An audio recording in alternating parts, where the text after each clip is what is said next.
doing the 5 minute two. This is going to be the heart in distress episode. Not particularly. I simply put, you guys will get a full explanation. I'll get into it and expound upon it, and we'll move out thusly. And of course, in about another minute or so, I'll fire things up on Facebook. Right now, I'm just trying to get my poop together here.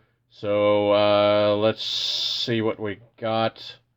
Scrolly, scrolly. Look at its stuff. Scrolly. News item wise, I got some pretty cool stuff. I got definitely decent content, and I'll fire things up on Facebook and move out smartly and all the good stuff like that there. So let me see what I got in terms of view on Facebook. It's kind of futzing around a little bit with it. Sometimes you gotta get angles kind of, and then kind of jack with things just a touch. Yeah, that looks about right. So let's do things thusly at this point of view and move out smartly and all the good stuff like that there. So let me do my standard cup in hand pose, which seems to just work better for Facebook because they always seem to get me these weird expressions. It's like the thumbnail's always kind of like something like I'm like, it just looks screwy. So that's why I always do the the cup of water, or a cup of whatever I'm drinking, and move out and let's just proceed thusly. Okay, so let me fire things up. So going. Clicky, Facebook. So, Facebook.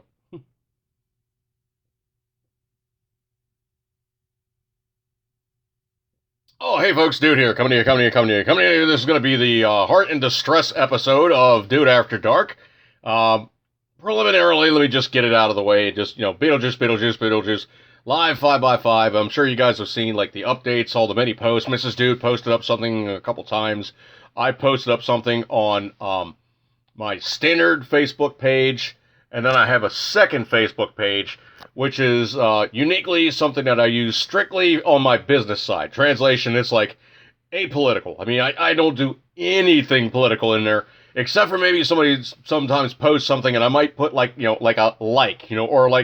laughing thing, and that's about as far as that one goes. I'll never ever go completely buck wild on it, simply because I don't want to cross paths between mixing stuff that shouldn't be political with stuff that's entertainment and vice versa. It's really kind of one of those, no matter what you say, 50% of the people are going to be pissed off. Don't do that, okay?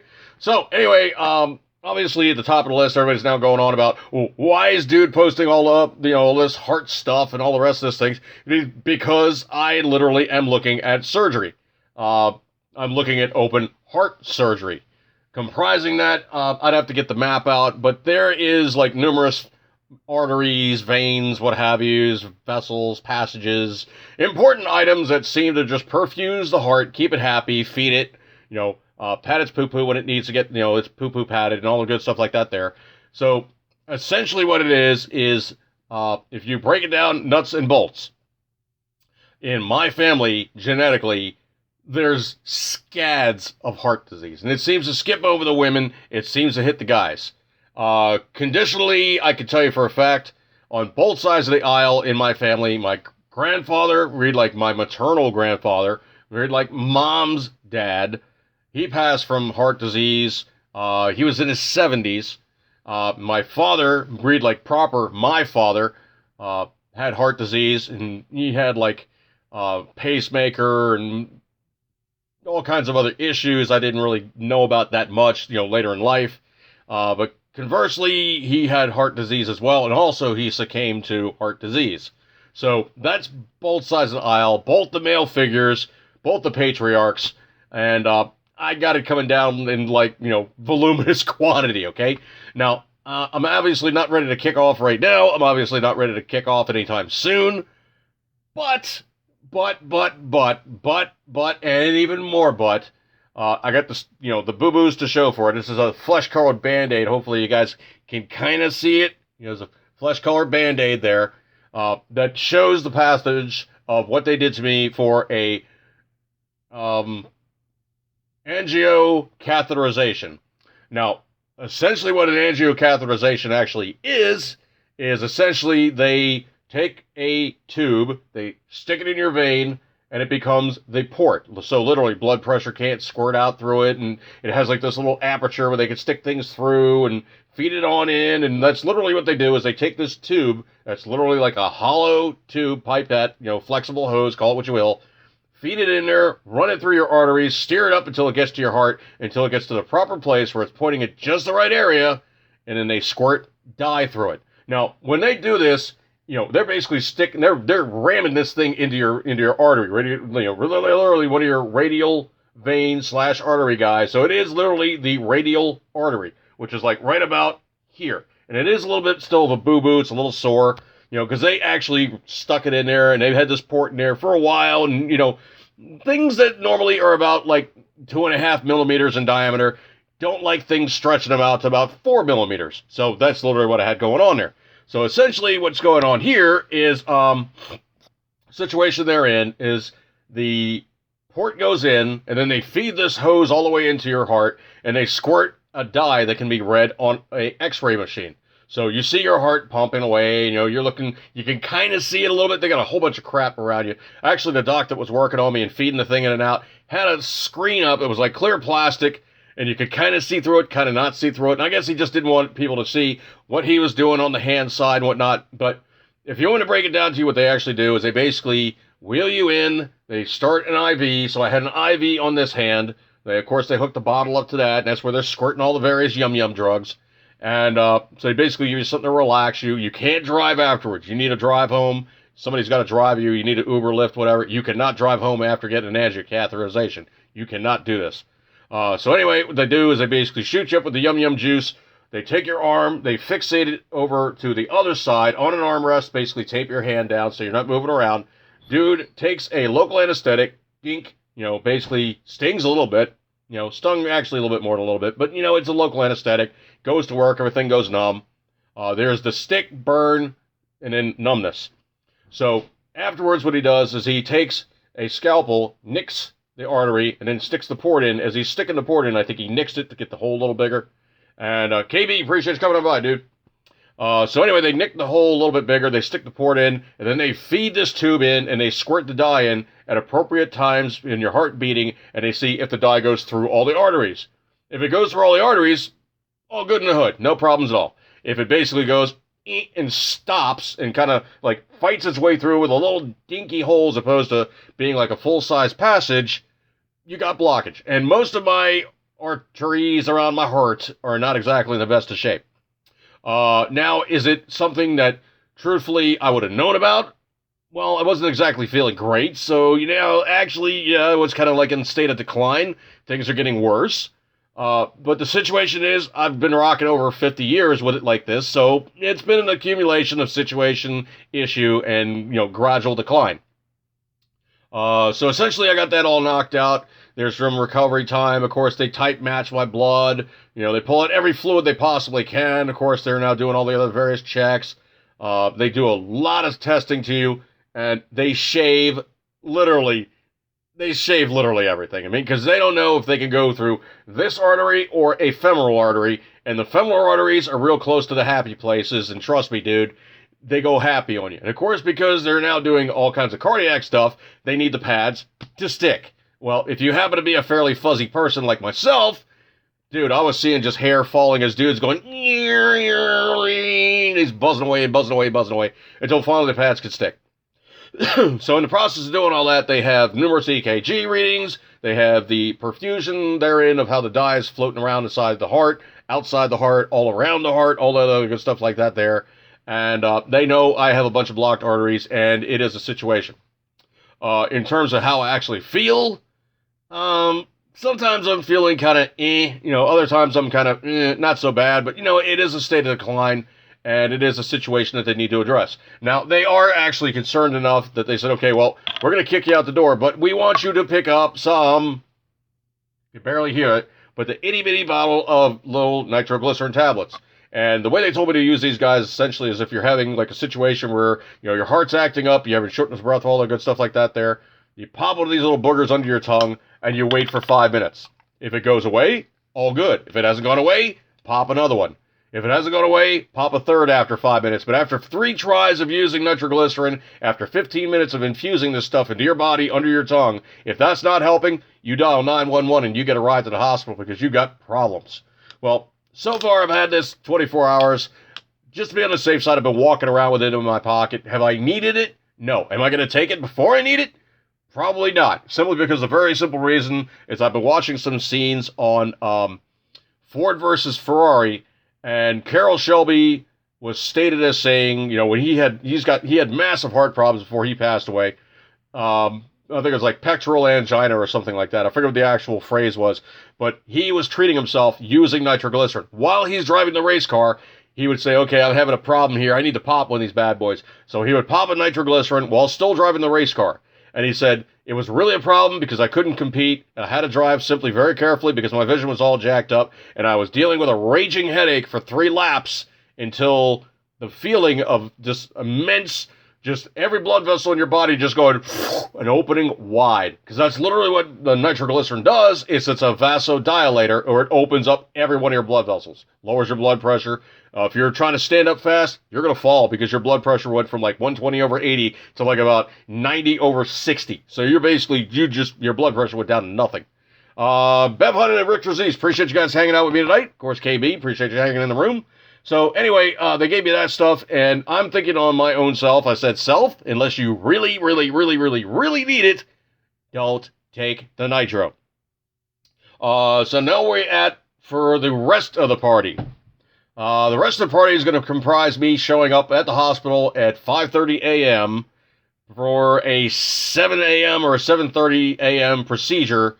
And it's not going to be just simply, okay, well, we'll just, basically split his chest, find out the parts that need to be addressed, stick some stuff here, flip this all around, and, futz all around it. No, it's going to be more involved than that because there was even more testing that they were doing to me. They do not just simply, sonogram, where they basically, like the pregnant chick, they run the little transducer all over and they can read what's going on inside her and all the rest of that good stuff like that there. They actually were using the sonogram with blood pressure cuffs on my arms, on my fingers. They had itty-bitty blood pressure cuffs they put on my fingers, clamped it down, and see when the blood pressure takes off and when it actually comes back when putting pressure on to read like blood pressure to see if I had what's known as a loop. Now, some people are unlucky that they only have one artery going down to their arm. Does it really affect them in much instances of life? No, because they have one artery, it supplies plenty of blood, they're built good like that.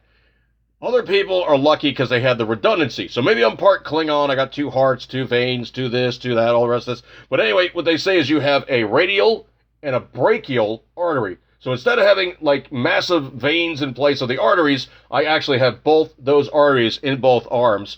And I'm backed up to have enough plumbing to stick in other places. So that's probably what they're going to do. They're going to have to harvest some artery from my arms or from my legs, because that was the other thing they did. All kinds of clamping, and it was really, really, really monotonous. Okay, clamp down, wait for the blood to stop pumping, wait for it to start pumping again, read the screen, take a screenshot, settle all these things, and stash them around for the doctor to look at later.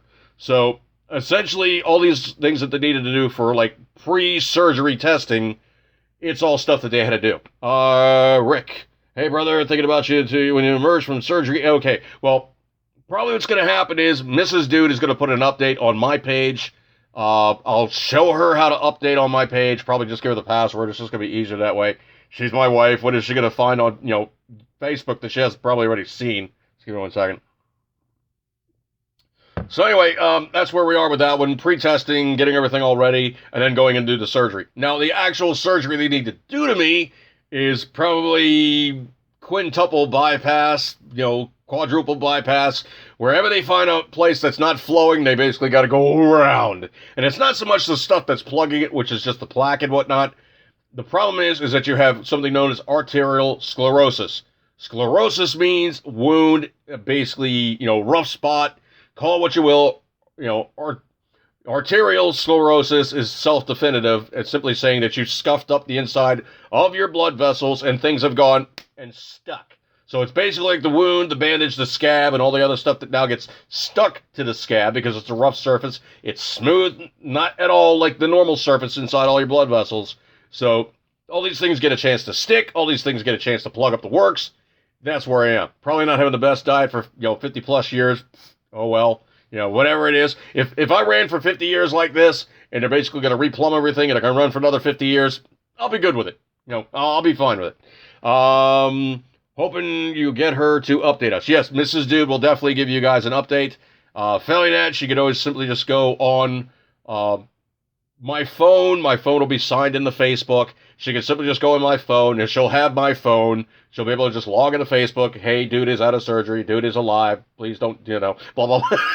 And the thing is also, I've seen, like, the mortality on this procedure, and it's like 1 or 2%. I mean, it's like very, really, really low. And most of the time they deal with the guys that they're working on, they're a lot freaking older. Like Mrs. Dude, she had her chest cracked when she was in her mid-30s, and literally it was a birth defect they had to correct, or she was dead duck. She was the youngest person on the cardiac ICU ward of that day. I mean, it was like 70-year-old, 80-year-old, 90-year-old, 70-year-old, 60-year-old, and then you come around, 35-year-old. And they're like, what's the young duck doing here? And, that basically was the situation. So anyway, I'm probably going to be the young guy in there. I can tell you for a fact, the young guy who was in the cath lab that day was me. I was the young guy in the cath lab that day. It was a whole bunch of old guys and myself. So that's where we are with that one. Now, conservatively, looking at the way these things work, this was what's known in the business as a widowmaker, because most guys being guys, they'll gut it out. It just don't feel so good. I'll keep on trucking along. I woke up and I wasn't feeling good, and I said, you know what? This is one of those things I got to be careful about, because I already got high blood pressure. I got heart disease in my family. I'm going to look at this logically for what it is, and I'm not going to be stupid about it and go, I'm just going to gut it out. I'll be fine. Because you know what? Gutting it out sometimes is stupid. Walking away from a perfectly salvageable situation is stupid. Do not do these things to yourself. If you have a situation where potentially you could salvage an operation by simply just taking 10 seconds momentary introspection to go, that's maybe something I might want to address, and also probably want to just simply deal with it before it gets worse. If you have the tooth that's cracked, you don't let the tooth go completely rotten before you simply go, hey, doc, I got half my jaw hanging off, and I could have fixed it 2 years ago when I simply cracked this tooth. That's not the kind of stupidity that I want to endure and basically place upon myself. I'm not going to do these things. So that's where we are with that one. In the scheme of things, I am going to be down for the count, healing, hating life for probably at least the next month, month and a half. It's a slow, gradual healing process. You pretty much are told at almost the very first instance you can get up and be mobile, get off your ass. Start moving. Start working the pump. Get the pump back up to speed. And if you want to talk in the scheme of things, where I am now in terms of worst possible situations, I'm a whole hell of a lot better than some people who have been in similar situations. Guys in similar situations, at this point, they've either stroked out, they've either blown a gasket, they've either had, like, the Widowmaker, major heart attack from left field, and they're dead ducks. Considering everything that could possibly happen, me getting a 20 years heads up before my heart went completely kablooey, or 5-10 years down the road went completely kablooey, not cool. And also I noticed that there was a state of decline. So I'm noticing things were getting worse as we're going along. So, need to address it now, need to fix the problem. If I get 50 more years out of a set of pipes, I'll be good with it. I'll be perfectly fine with it. So that's where we are with that one. And, stand up, look right, and move out smartly. That's basically how it's going to be on that one. So let me go back over here to the room, see what you guys are saying. Bill Watkins, appreciate you hanging out with me tonight, dude. Appreciate you coming by.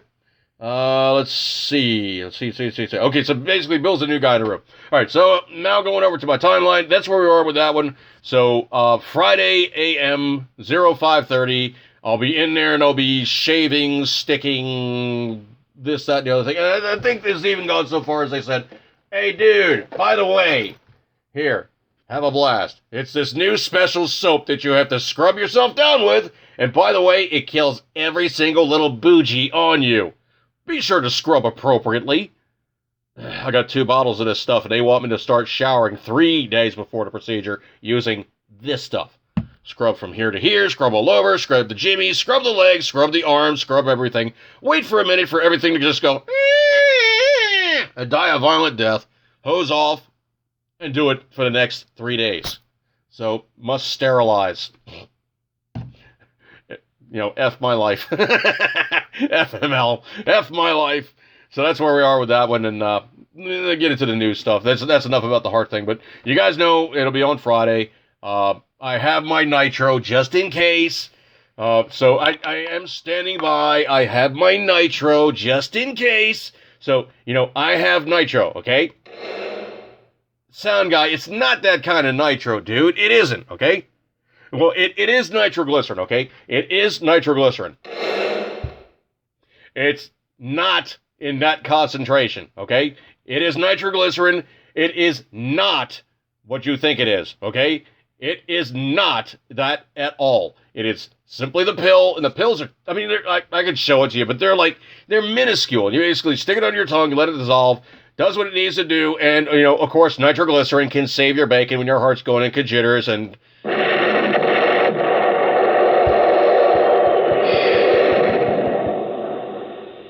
Not that kind of nitro, dude, okay? It ain't. Well, there'll be plenty of that, too, okay? But it's not like... Dude, it's nitroglycerin in, 0.4%, okay? It is not...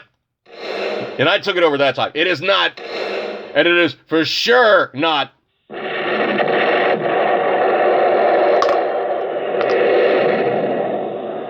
Nope, it is not that at all. It is simply a derivative form therein. When they discovered that, guys working with nitro back in the good old days, some got on their finger, they licked their finger, and everything was just going... They're like, holy crap, what just happened here? So I guess there was a situation where they figured, hey man, if we take this nitroglycerin, how's it actually doing us? What's it actually doing to us?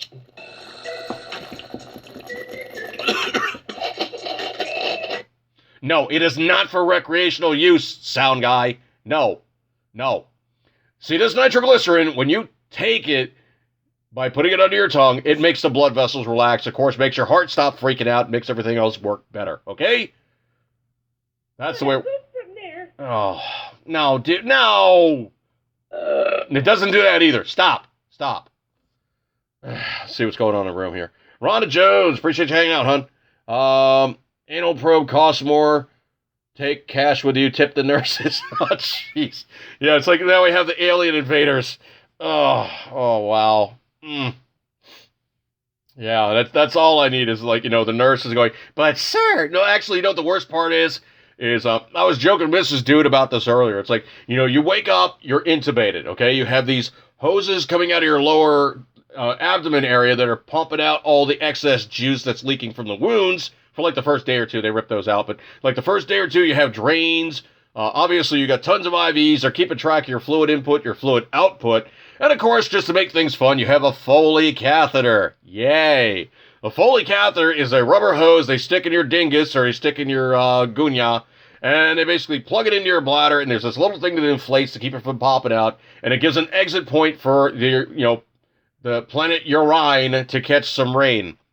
So, anyway, it's keeping your bladder empty, but I was joking with Mrs. Dude, it's like, yeah, you had it easy, okay? Because in women, it's about that long, in men, it's about that long, okay?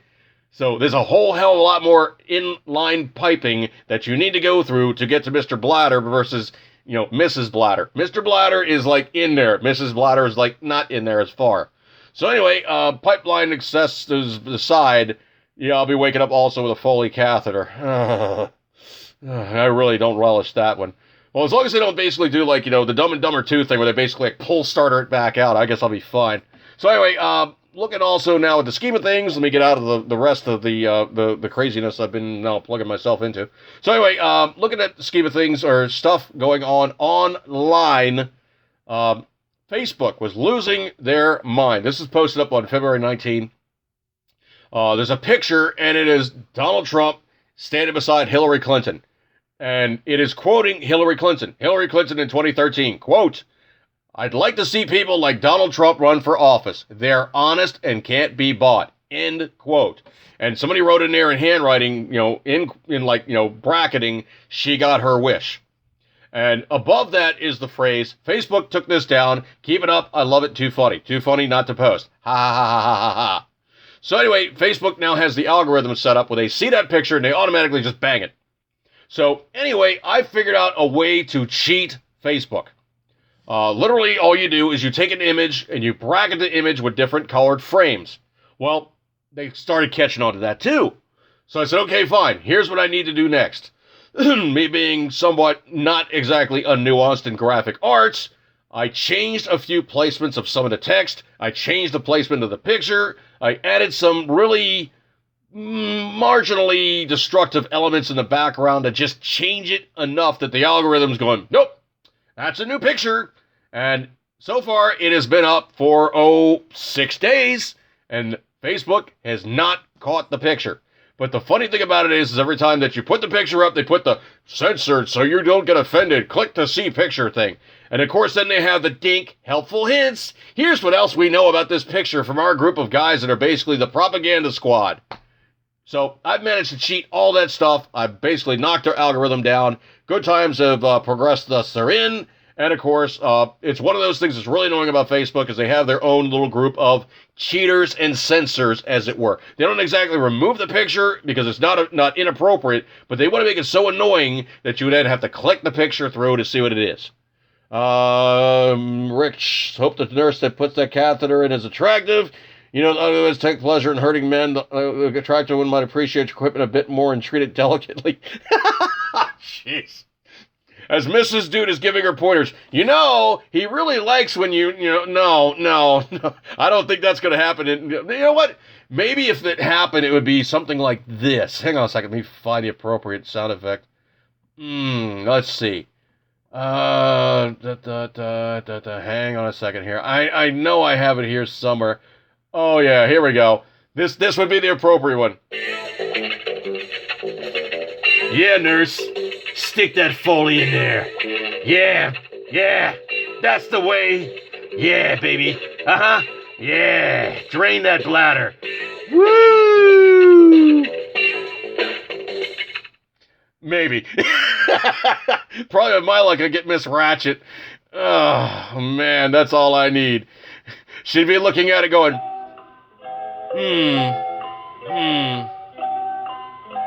Yeah, I do hate men. Stick. I mean, just my luck. All right. Well, anyway, so let's see. Scrolly. I got to tell you, the mindset of some of these guys in the Democrat Party has been absolutely hilarious to see them defending the indefensible. There is a guy, this is posted up from cnsnews.com, and the guy is Representative Clyburn, and I really forget where he's from. Let's see. Representative Clyburn. Waiting for the Facebook thing that screw me again. Oh, yeah. House Representative James Clyburn, Democrat from South Carolina. How this guy got elected in South Carolina, I really, truly have no clue. But if you want to talk about somebody that looks like, a brother version of Foghorn Leghorn style of politician, that's your guy. Representative Clyburn. So anyway, excuse me one second. He has the unbelievable distinction of being the guy who actually said this to a news guy. Talking about Trump. Black unemployment low? Quote, we were fully employed during slavery. End quote. Dude, do you have any idea just how many of your fellows you threw under the bus with a line like that? Holy crap. And I do mean holy crap. Holy crap. What the bleep were you thinking, dude? Holy crap. Yeah, exactly, Rick. I think that's exactly how it's going to end up. It's just going to be not fun for me. Nurse Ratchet comes in and applies the Foley. But yeah, the other one that kind of cracked me up is I really had to make fun of this one. And I grabbed a screenshot and I posted up as one of their own things. Facebook, help prevent the spread of coronavirus. When it comes to health, everyone wants what's best for themselves and their families. See the latest information from the Centers of Disease Control so you can help prevent the spread of coronavirus. And there's a tab to click on. Go to cdc.gov. Well, what I posted above this was Really, Facebook? Maybe not going to China or a major population center would be high on my list till this thing burns itself out. But nope, you insisted the government is the cure. Effing commies. Really? Oh, the CDC can fix everything. Guys, if the CDC can fix everything, it wouldn't even be in the flipping country. They would have jumped on it with both feet and said, you know what? China, you're not flying anybody in country. You're going to have a buffer zone where you fly people to an area, they get cleared, then they come in country, which is literally how it should be going. You basically have the Americans on a separate aircraft, you fly them to an air base in an area where they're secreted, so they're not engaging themselves upon anybody else and possibly spreading bougies. And that's the other thing, too, is also it's been going on and on about, oh, it's so dangerous to be on an aircraft with so many coronavirus. Dude, do you know anything about aircraft? Aircraft are literally a holy piece of metal with just enough air pressure to simulate being at 8,000 feet versus being at 40,000 feet. Let's do the math for 1 second here. Say you're at 8,000 feet, okay? The air pressure at 8,000 feet is not the same as the air pressure at sea level. At sea level, the ambient atmospheric air pressure is 14.7 pounds of air. So basically about enough to really blow up like a balloon like crazy. 14, almost 15 pounds of air pressure. You get to 8,000 feet. You're probably down to about 11, maybe 12. You get to 40,000 feet, you're probably down to about 7, maybe even 6 pounds of air pressure. Now, I'm going to put it in perspective. If you're flying something with, I don't know, let's say 12 pounds of air pressure, and you're flying it into something that has, 8 pounds of air pressure, where do you think the air is going to go? Is it going to be blowing into the plane or blowing out of the plane? I think it's going to be blowing out of the plane, which is exactly what aircraft do. They generate, like I told you the last show, I was going on about aircraft technology. Literally, the jet engines make air pressure. That air pressure gets pumped into the aircraft's cabin. The cabin is inflated, keeping people at an appropriate air pressure so they're not falling out and needing the air oxygen mass to pop down and feed them. And literally what it is they're simulating you being at a lower altitude by increasing the pressure in the aircraft versus the ambient air pressure outside the aircraft. Now, it's a very long and drawn-out discussion of how everything works, but if you think about it, that aircraft is switching air a lot, okay? It's not the same air constantly. Every time I'm in an aircraft, I always reach up, and that little nozzle thing that goes, I'm always cracking that thing wide open because I want to have maximum air in my face, because it just kills the monotony of just sitting in an aircraft and hearing as you're flying along with just the roar of the jet engines. Now, I usually do augment that. Well, I'll have my earplugs in, I'll have my tablet cranked up, and I'm watching a movie. Still, you're sitting around for a few hours doing not a whole hell of a lot of anything. You're sitting on the bus at 40,000 feet with 200 some odd people of your newest, bestest buddies for the timeline that you're stuck with them. Now, if somebody in front of you is coughing and whatnot, it works. The coronavirus outside the body is only viable for a short period of time. Now, they've said that the rhinovirus, read the standard, just regular old cold, generic cold, can live outside the body for 4 days. Everybody's going, oh, God, 4 days of cold. Oh, it's going to get on my fingers. I'm going to rub my nose or rub my eyes. I'm going to get it, and somebody's going to share. No, it is alive. It is not viable. After 15 minutes outside the human body, the rhinovirus/cold virus becomes a non-entity, just kind of floating around going, yep, I really, truly wish I could get somebody sick, but I just don't have it in me anymore. That's literally the way it works. Now, the coronavirus might be a bit nastier, but it is not going to be anything that survives outside of its host for a long enough period of time to give everybody the same bougies as what it wants to share. Literally, that is not the mechanism of which and how it works. So anybody that says this stuff about coronavirus, it's willing to just leap into anybody and go, hi, I'm the coronavirus. You're going to get it. No, it's not that kind of a bug. So literally popping outside the aircraft, more likely it's going to fly right past you. if anything. And even if it does hit you, the only way you're really going to get it is if it hits you in the eye and it is enough of a good enough to stick there and actually implant itself and actually then have some ability to get into your bloodstream. Most people coughing and stuff and whatnot, usually they're coughing in their hands or they're coughing into something. Most of that stuff is getting trapped anyway. And even then, because everybody's, squirting that air down, it's going right into their clothing. So I don't fear somebody flying around with coronavirus in front of me. Aircraft are just leaky buckets of air in high atmosphere, okay? I really, truly don't worry about this. So anybody that tries to do this scare tactic crap to me, NBC and all the rest of these guys, does not fly. Does not. At all. It's not even a good bug. I mean, it really, really isn't. I mean, you think about it's killed more people than MERS, it's killed more people than this, SARS, and all this. Dude, you want to talk about a nasty bug? The Bubonic Plague. That was a nasty bug. It killed 1/6 of the world population. That is a pandemic. Something that kills 1,000 people or 2,000 people in a world population of 7 billion. Dude, that's a car wreck, okay? That's like a car wreck. Let's be perfectly honest about how things work in the real world, because that is not a pandemic. That is a minor incursion of something spreading itself around and people being unlucky enough to get it. Let's see. Scroll. See you around, Rick. Appreciate it, brother. Catch ya. Let me give him a like so he knew that I saw him. Yes. Okay, so go back to the room here. Going up to the stupid political stuff. Neil Young going on about Trump is this. Neil Young, what have you done anything since something outside the mid 80s? No. Just go away. Neil Young. Go away. Burned out, almost rocker. Going on also politically, there's this one crazy female screaming Mimiite person.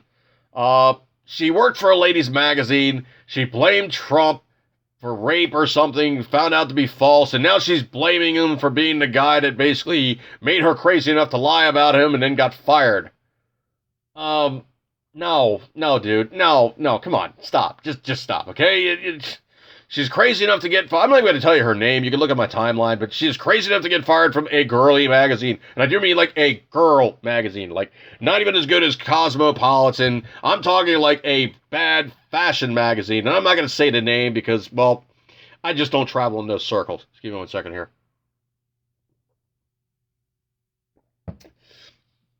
Anyway, so she kirked out about Trump raping her, and then it was found out that she was lying. So then she got mad because she got busted for lying, and then basically got fired for lying, and now she's blaming him for making her crazy enough to lie. Go away. Just go away, man. Nobody likes the crazy chicks, and she's crazy enough for 2 chicks. Of course, somebody else crazy enough to be crazy enough is, of course, Cher. Just go away. She is losing it big time. Nothing worse than a nasty old hostile libtard that really can't just figure out that nobody's listening to him anymore. And those people that hang on a second, Sal. We got that.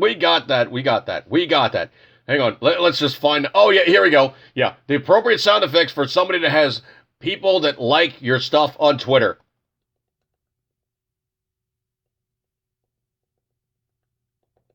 Yes, that's right. Yep.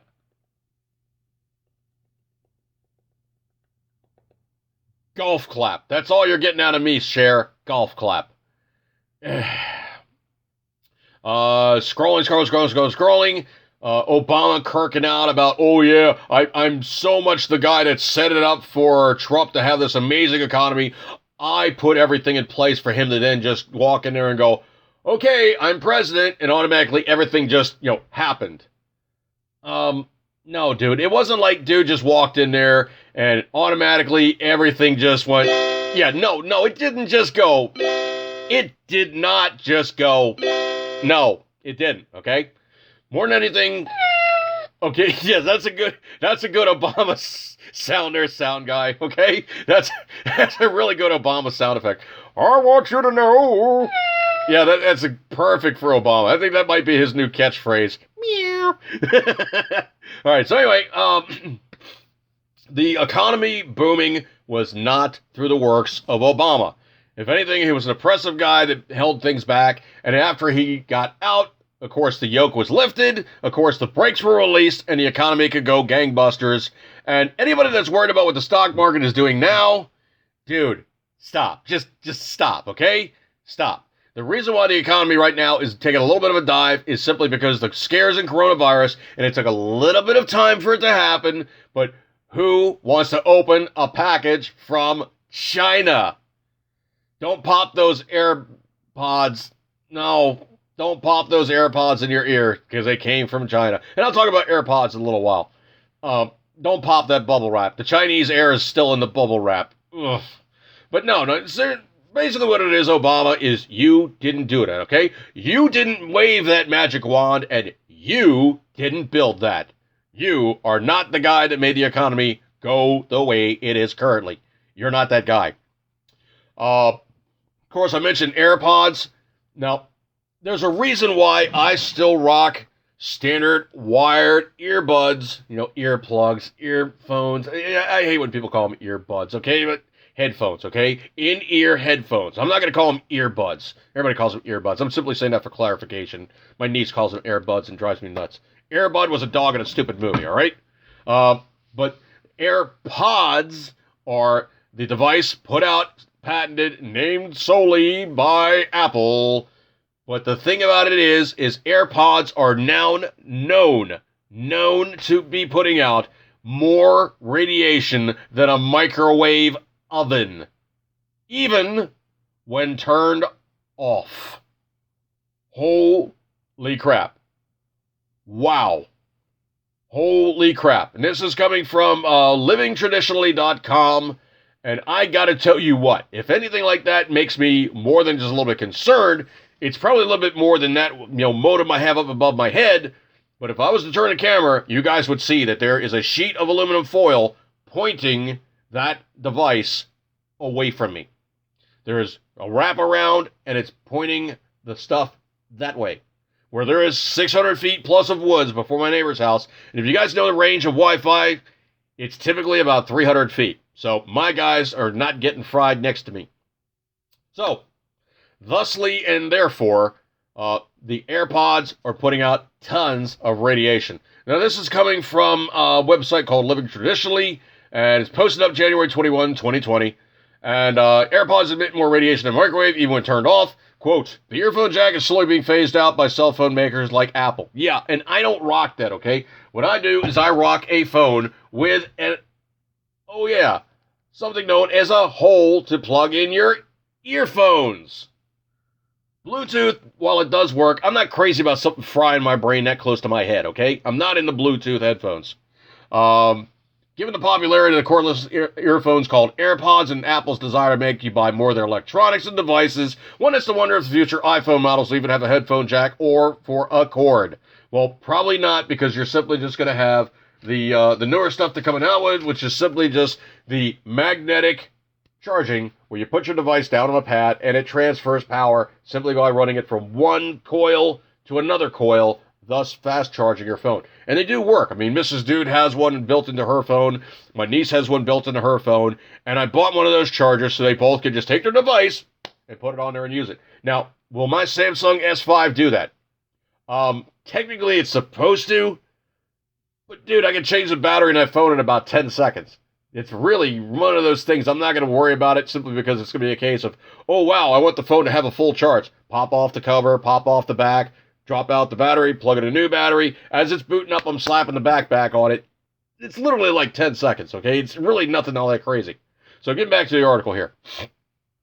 Must assume other manufacturers like Samsung eventually follow their own version of a cordless earphone, only work with their devices, and you must buy them if you want to listen to music.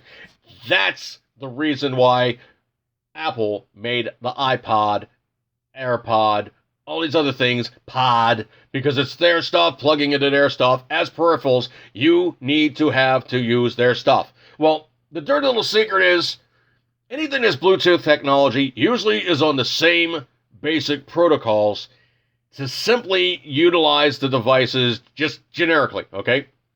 I know for a fact I could take a wireless keyboard. I mean, I got it on my shelf back here, and it is an antique wireless keyboard, Bluetooth keyboard.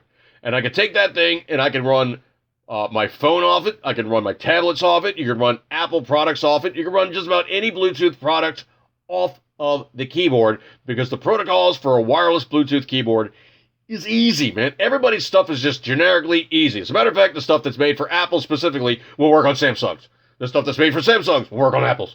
Everybody else's stuff is pretty much generically the same because they're all using the same basic protocol. Just the same thing as an AC device plugged into an AC plug all over the planet, as long as it's 110 the correct format, will work the device. Something that's 12 volts will work something that's 12 volts. Something that's 9 volts will work something that's 9 volts. It's generically the same stuff. There's nothing different about it, no matter whose name is on the outside of the box that's making you do the whatever that you're getting to use your stuff to get it to work. Since the inception of cell phones, the discussion about the radiation electromagnetic forces you're being exposed to, well, a lot of the time when I'm simply using my phone, if I'm driving, I'm using an earbud, okay? And I do mean earbud. I'm doing it again. Well, I'm using an earphone, an outside earphone with a microphone on it, so I can simply take the phone, set it down, and I can hands-free my phone. Now, Mrs. Dude has a Bluetooth speaker in her car. And it's kind of cool because her phone is actually one of the very newest Samsungs. I think it's like an S10 or something, but it's one of the very newest phones. And it's cool because you're driving along and the speaker goes, so-and-so is calling.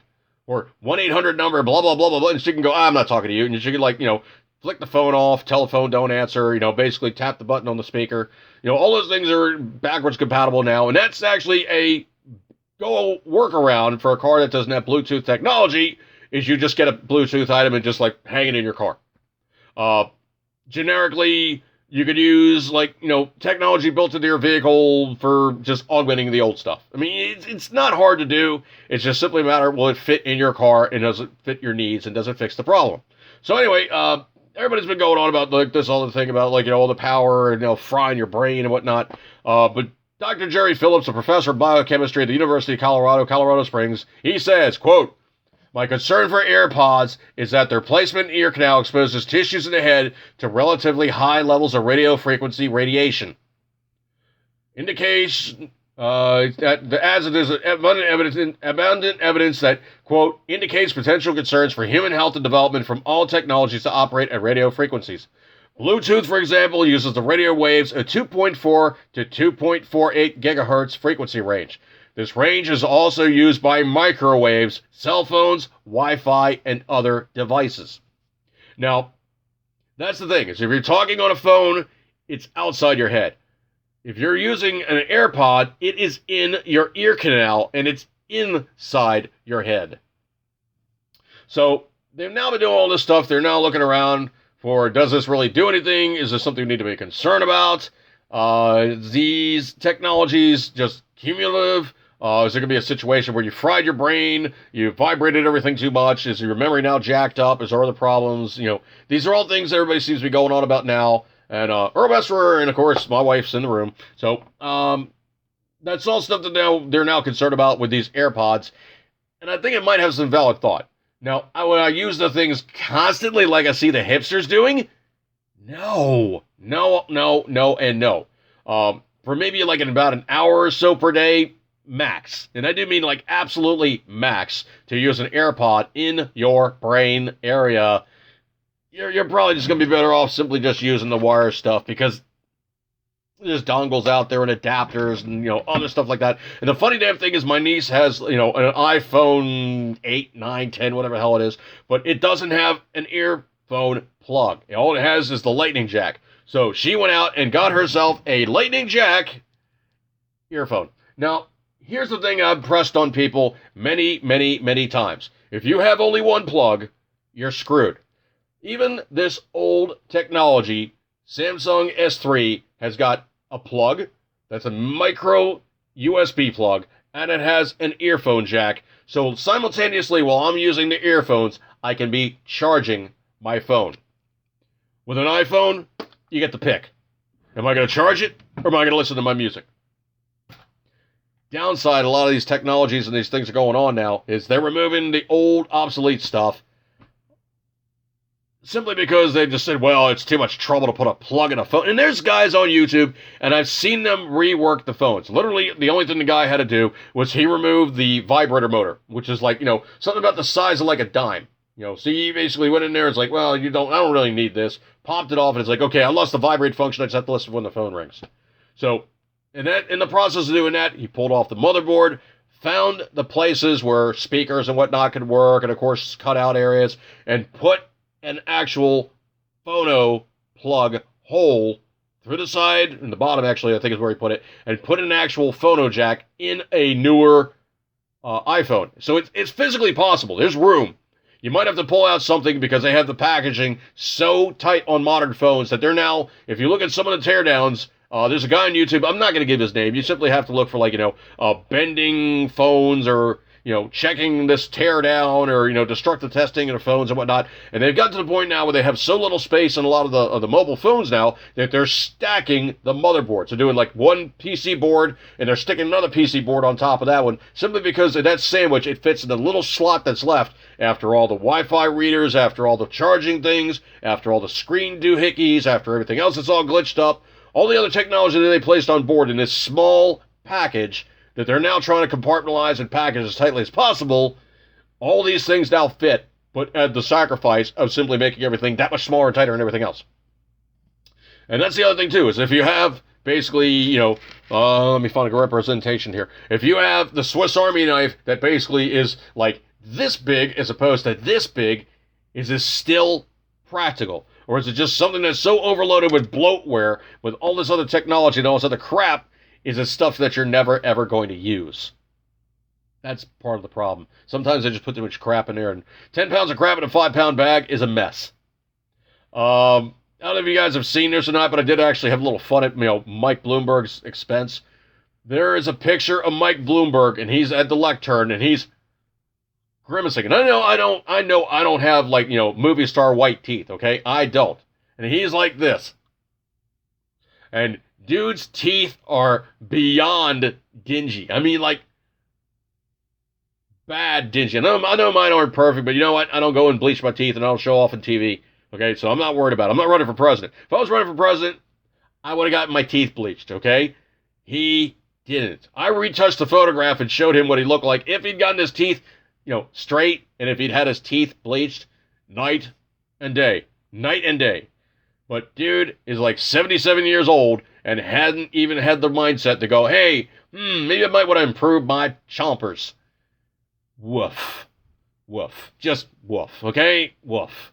I don't know if you guys are keeping up on Maryland gun bills, but there was a particularly onus little thing that they're throwing out there, and it was a situation where even we, as blue as Maryland is, was like, dude, no. And they got some really other sucky ones out there, so I think we might actually have ourselves a little gathering, kind of like, Richmond did. If we have 10,000 people show up in the state of Maryland, they are going to crap their knickers, okay? 15,000 plus people in Richmond was an amazing show of force. If we have 10,000 people, or even 5,000 people show up in Maryland, it is going to be amazing. Because I can tell you for a fact, the State House in Maryland is dinky, okay? It is not a big area. If that many people showed up nuts to butts, it would be a huge thing, most assuredly. Scrolly. I don't know if you guys know about this or not, but CBS News is now very, very unhappy because supposedly there's now policymakers on the conservative side who are saying it needs to have happen. We might now have drug testing to be on food stamps. So if you got enough money to go out and coke yourself or weed yourself or trip balls or all the rest of that crap, if you got enough money to do all that other stuff, you sure don't need public assistance to feed you.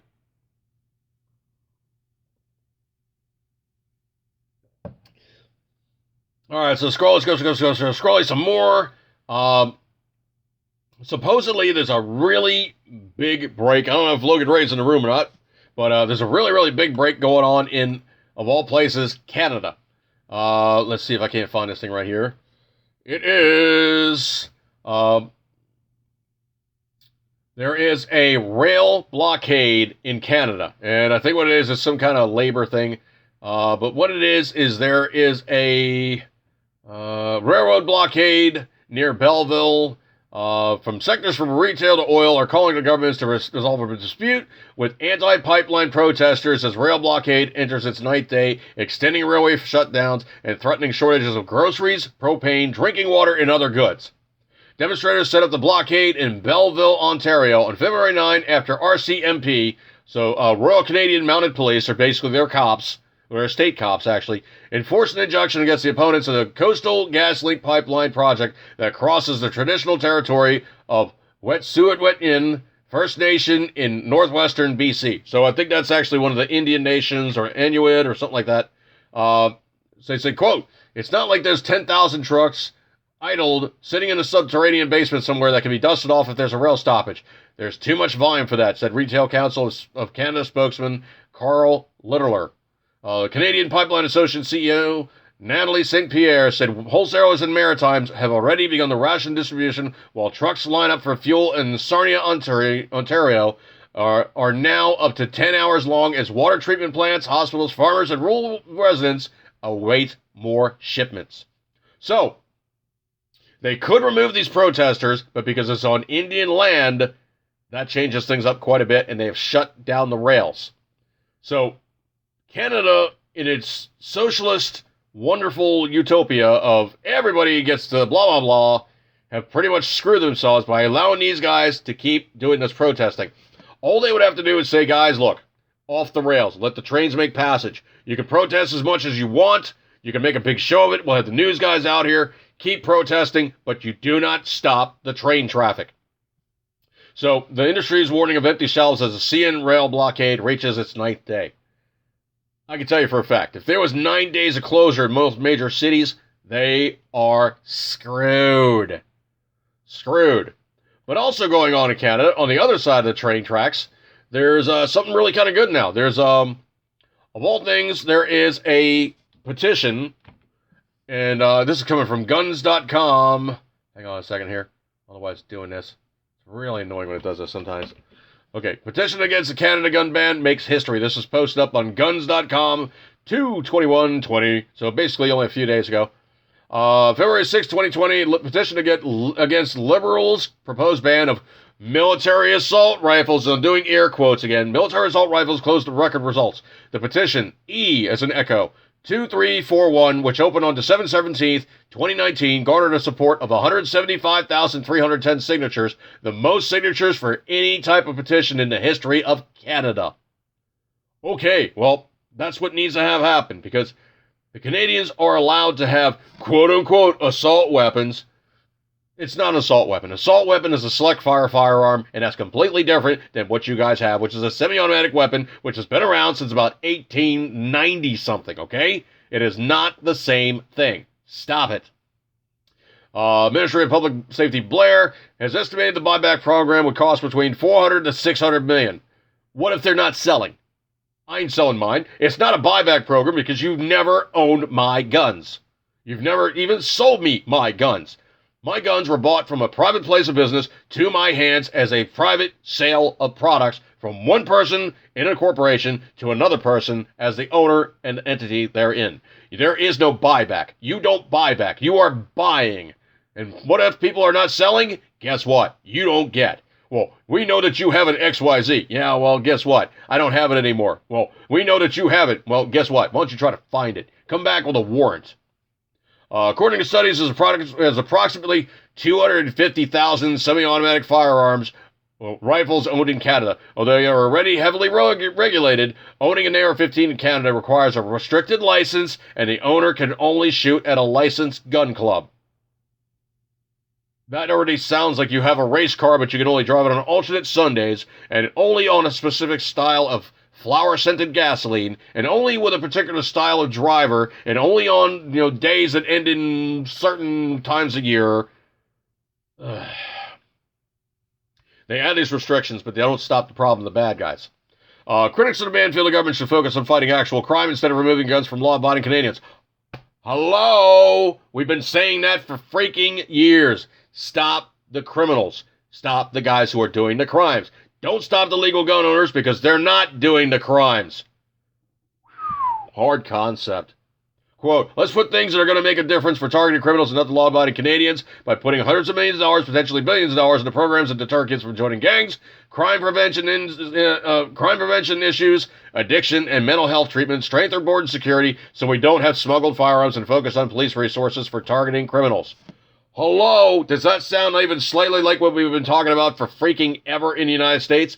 Stop the bad guys. The bad guys don't respect our laws. The bad guys don't respect anybody's laws. Those are the guys who have the guns doing the crimes. Hello? Wow. Hard concept. Let's see. Scrolly. I really, truly don't like to bash on somebody after they've already passed, but you know what? On this one, I'm going to make a good occasion. Les de Assis. Right for you, buddy. Right there. Les de Assis. Benchmade. Benchmade a-hole. He's the guy that basically said, quote, as a favor to a department you had a good relationship with, yeah, you cut up guns. The police said, hey man, we don't know how to cut these up properly. Can we use your tools and cut these guns up? Never mind the fact that the police were not authorized as BATF entities to dispose of firearms, then taking it into a place that is not a gun store, not a gun shop, not a manufacturer, and not any type of entity that is legally required to maintain a federal firearms license to destroy firearms. Benchmade, you will never get a dime from me. And anybody that has any kind of gun type of attitude, you should never, ever, ever buy a Benchmade. Ever. There's many of other plain and good alternatives and decent knives, and truthfully, Benchmade QC does not impress me. I've seen a couple of their knives recently, and I'm just not impressed. This one's been shared like crazy. Just give me 1 second here. I love when I put something up and I see, like only one comment, but like 41 shares. That's cool. This is coming from ammoland.com, and it is a full breakdown of the leaked new gun control playbook that the liberals, the Democrats, and the socialists, communists, call them what you will, all these anti-gun hopelophobes, which is a Jeff Cooper term for somebody that has a fear of firearms, these anti-gun hopelophobes who are trying to push red flag laws to curtail gun ownership. It's out, man. I've been sharing it. It's shared like crazy. So this needs to be known because this tramples all over your 1st, 2nd, 4th, 5th, 14th. How many other of the inalienable rights and constitutional, liberties that you currently have, how many of these does this step on? Because it is search, seizure, and unwarranted assault upon your personal property. On your personal property. Let's see. Scrolly. I don't know where the picture came from, but this is absolutely money. Posted this one up on February 23. And it was from Kevin P. Sullivan. Pictures worth more than 1,000 line words. That CNN can come up with the same old tricks for CNN to do the same thing with town hall meetings at election time. Quote, CNN did not provide or script questions for anyone in last night's town hall. Nor have we ever. And there's a picture right there of a woman holding a piece of paper with the top flipped over, and it's an email. And it says, Gmail, your question, one message. Really? CNN, you think you're going to fly that one? The picture is right there. Anybody can see it for what it is. You posted that thing up on your own network. You jackasses. Let's see. Scrolly. I got just content, but hang on a second here. Let's see. I love this one. There was a post from Bernie Sanders. And this is coming from yesterday. It's on Twitter. I did not get into politics to figure out how to become president. I got into politics because I give a damn. So the responding one is from Mindy Robinson at @IHeartMindy, replying to @Bernie Sanders. Let's keep it real. You got into politics so you could make money without working hard, you lazy commie. Absolutely comic gold. Comic gold, man. Comic gold. Earl Brester, appreciate you, dude. Come on by and see you sometime. Bernie, you're not that guy, okay? This would actually crack me up. United Airlines, @United. Fly how you identify. our new non-binary gender options are now available. So some guy, Mike Kudry, put on there, I identify as a carry-on bag. You will now let me fly anywhere for $30. Comic gold, man. Comic freaking gold. Another Bernie Sanders thing. Anderson Cooper was on get whatever channel he's on, MSNBC or CNBC or whatever. CNN, I don't even know what networks he's on. But Anderson Cooper, do you have a price tag for all these things? Bernie Sanders, no, I don't. You mentioned making public colleges and universities tuition-free and canceling all student debt. That's correct. That's what I want to do. We'll pay for that through a modest tax on Wall Street speculation. Hang on a second here. I gotta find the appropriate sound effect. And hang on. Yeah, here we go.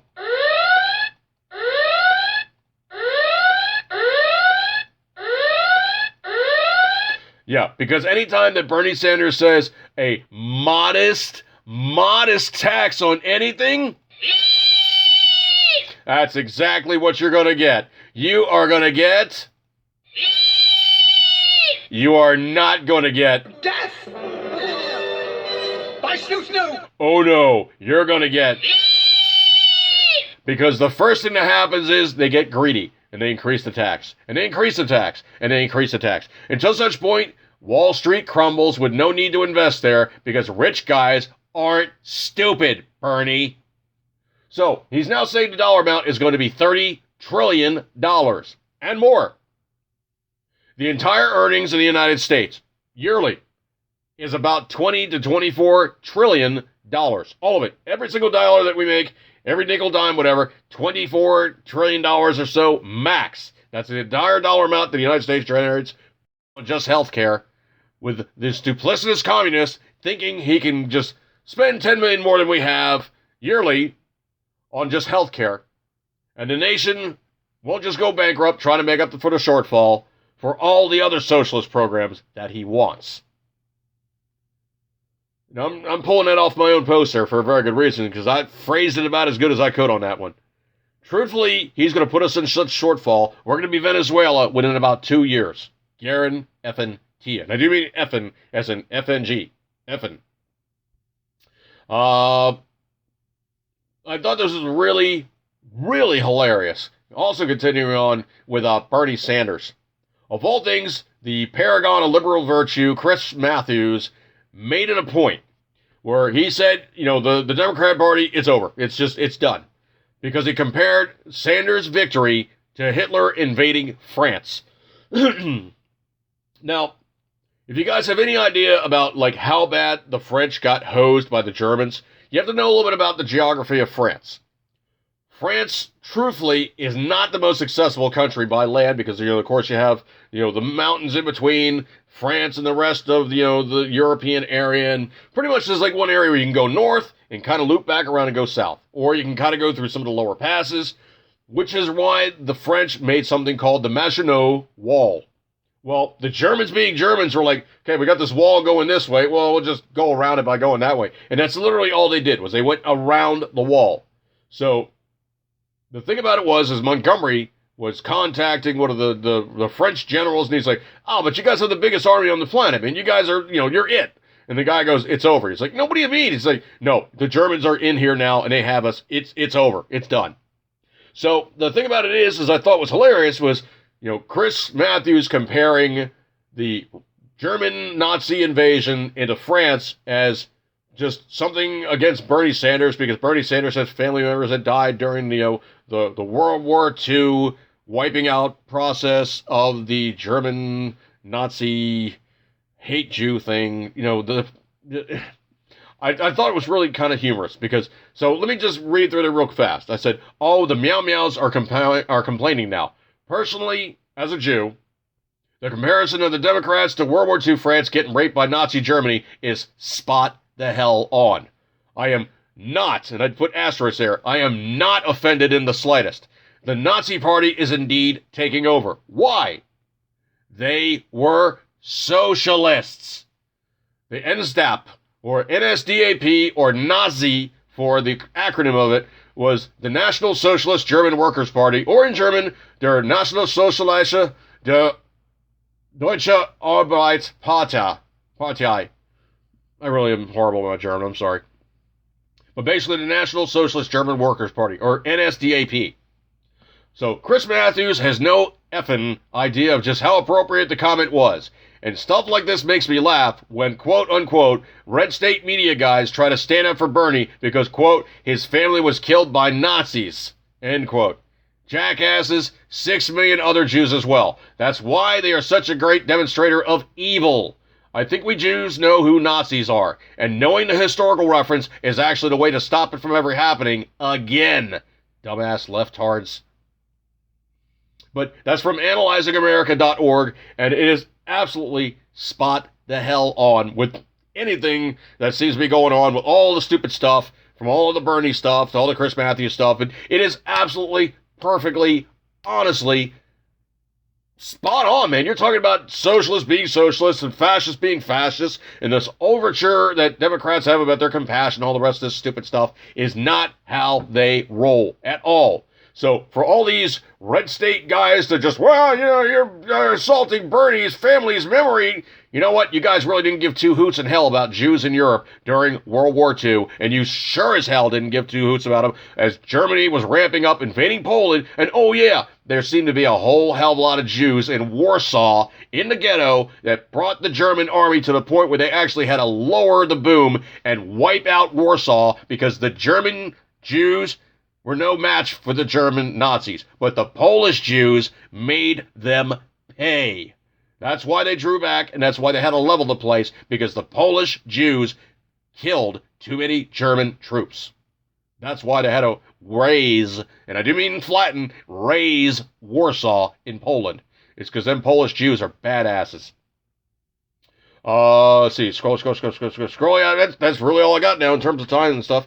Okay, where we are in terms of the hard stuff, of course, I'm going to be down for the count. I don't know when I'll be able to do another podcast. I could possibly do some video updates. The only problem is me being me with my verbose and everything going on type of attitude. I am literally going to have a 9-inch scar. They're going to crack my sternum in half. They're going to wire it back together, and the healing process is going to suck. It's not going to be fun, okay? I mean, really, you can't even, you can't do this. You can't pull anything apart because you start separating that stuff. No golf, no tennis, other stuff that might actually, picking kids up, limited to 10 pounds. It's going to be a while before I'm back at 100%, so I'll be doing updates. I don't know how much of an update I'll be able to do, live video, but I'll be able to do updates, give you guys a heads up, good stuff like that there. But don't worry about me at all. Mrs. Dude will do an update. That stuff will be posting up. In terms of Facebook video and YouTube videos and what have you, if I can, when I can, how I can, maybe I can, it's going to be a process. So in the process of doing all that stuff, I appreciate your kind attention, all the good wishes and all the good stuff like that there. And I'll just simply work on healing as fast as possible. So it is what it is. I'm not going to get out of it. It needs to get fixed. And there's no way out of it, and nobody gets out of here alive, so I'm just trying to hang out a bit longer. All right, so I'm going to break up with this one, folks. Appreciate all your kind attention, and thank you guys so much for hanging out with me. Good stuff like that there, and I'll catch you guys when I'm back up and running. So we'll break off with this one. Thank you guys for all the kind wishes, and I'll catch you guys next time around. So, like I usually say, eager tape tendering is always, you love it. Good stuff like that there. Thank you guys so much for all the good wishes, and Godspeed. Catch you guys. See you guys. British.